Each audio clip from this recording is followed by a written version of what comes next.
Hello everyone and welcome to my channel. This is Soulful Self HD and I'm Holly Dines.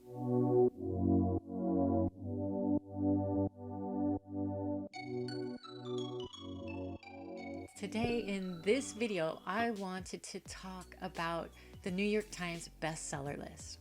Why? Well, because in the nonfiction paperback section this week, all 10 out of the top 10 were books about racism. Now, you might be thinking, what does that have to do with spiritual awakening? Well, folks, if your spiritual awakening does not also awaken you to the issues at hand for all of society, then I'm not sure it's really an awakening that is going to have much progress for you, right? So all of this that's happening in society is, to me, a spiritual awakening. We are awakening to the fullest potential for our society. And by the first thing is to deal with what comes up. And that is, first and foremost, racism. What I'm going to do is show you the top 10 list, and then I will just, talk about each book that's on there. And if you stay till the end, I have a very special practice that is from one of the books. And I just wanted to show you how awesome this book was, and then kind of show you one of the practices that is very much like spiritual practice that I do nearly every day. So, okay, here I want to show you the New York Times bestseller list. This is the paperback nonfiction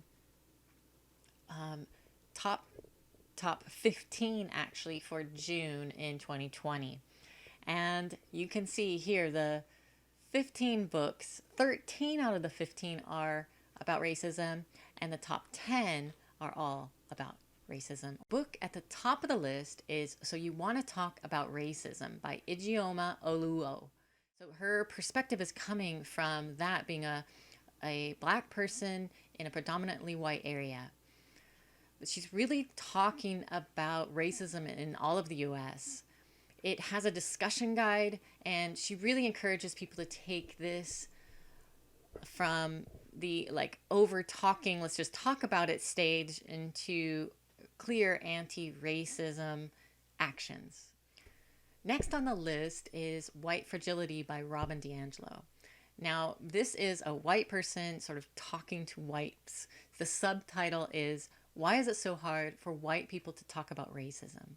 And honestly, this is an excellent book for the spiritual aspect of what we do with when we're confronting these societal problems, and we each play a part in. And so diving deep on that, like, why do we have resistance to talking about this?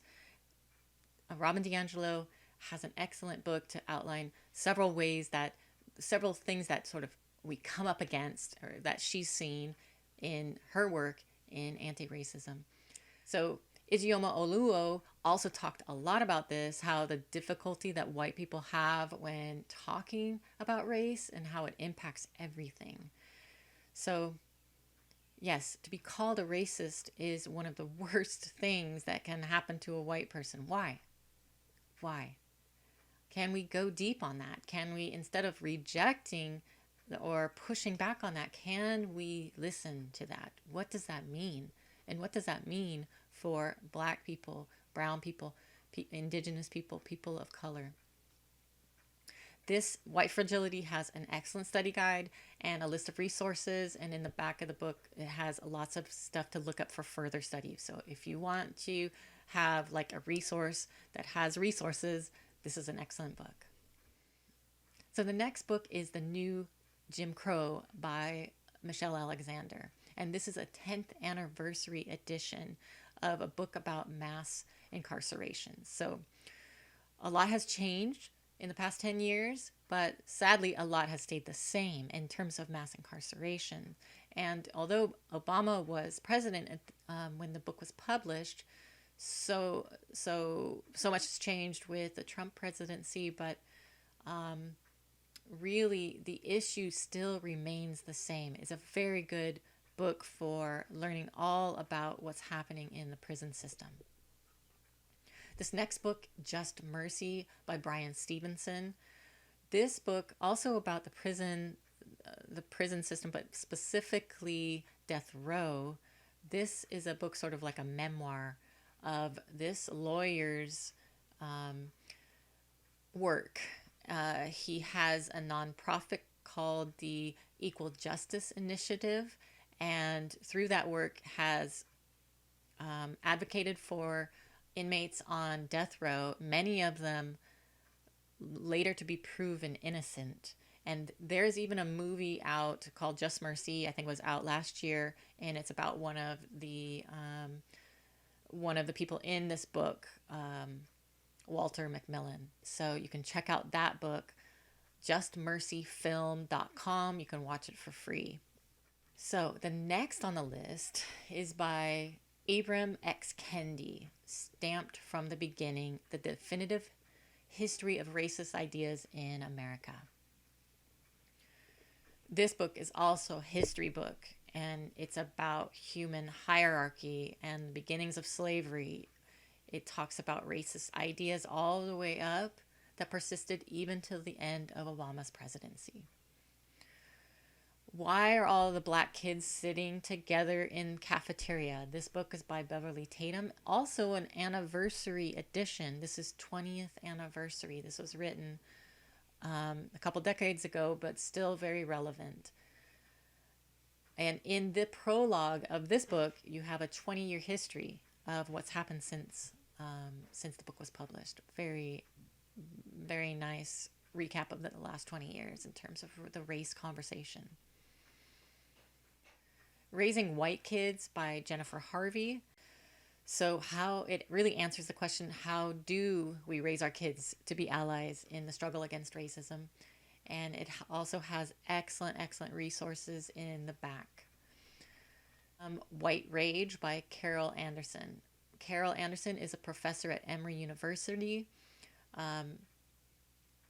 This book is about the often invisible violence of white rage, meaning it is the courts, the legislature, the government bureaucracies. It's the history of structural racism. Wow, excellent history if you want to understand how racism is not simply hate between two people, it is a system. That was a top 10, but I want to end with one more. My Grandmother's Hands by Resmaa Menakem. Mr. Menakem is a licensed social worker, licensed clinical social worker who does therapy. He's doing amazing work. His book, My Grandmother's Hands, is one of several books. It's about white supremacy being in our blood, literally in our nervous system, in our bodies. And I love this quote. If you are convinced that ending white supremacy begins with social and political action, do not read this book unless you're willing to be challenged. We need to begin with the healing of trauma in dark-skinned bodies, in light-skinned bodies, our neighborhoods and communities, the law enforcement professional. Social and political actions are essential, but they need to be part of a larger strategy of healing, justice, and creating room for growth in traumatized flesh and blood bodies. Resmaa Menakem has a free e-course on his website, and I will put a link in the description below about where to find this e-course. It's about cultural somatics, and it's this discussion about how to heal the deep wounds stored in our bodies from racism. I highly recommend the e-course. I took it and it was very interesting, and I will link to it in the description below. Now, I would like to lead you in a practice that Menakem suggests as you read the book. So he says, watch your body. White people may find that as they're reading this book or any book about racism or any news program or talking to someone about the subject, you may find that your body constricts as a way of sort of self-protection when it feels like we are being put on the spot or having to answer for actions of a whole people. Then our bodies can literally constrict and our muscles tightened. And it may follow with a thought like, I'm not like that. I'm not a bad person. Now, pay attention to your body. Remember to not try to undo the constriction, but just watch it with curiosity. And may not even be constriction. It may be a fluttering in the heart or a gut, a punch, a feeling like a hit to the gut. Or it may feel like a constricting in your throat. Don't hold on to these feelings. Just let them pass through. Did you know that an emotion is a wave of energy, and it takes around 90 seconds to pass through? We are not our emotions. We simply experience emotions based on thoughts that we continue to have or beliefs that we hold. And it's a reaction or it's a trigger from that thought. So I encourage you to read his book or any others on this list and pause after every chapter. Ground yourself. Put your feet on the ground. Take a deep breath. Fill your belly. Pause and notice your body. Do you notice any particular feelings? Really do this. Do this about any subject, but particularly about racism. We need to heal. We need to overcome the feelings. We cannot continue to hit the same walls emotionally and spiritually on this. Lean in and be curious and ask for help.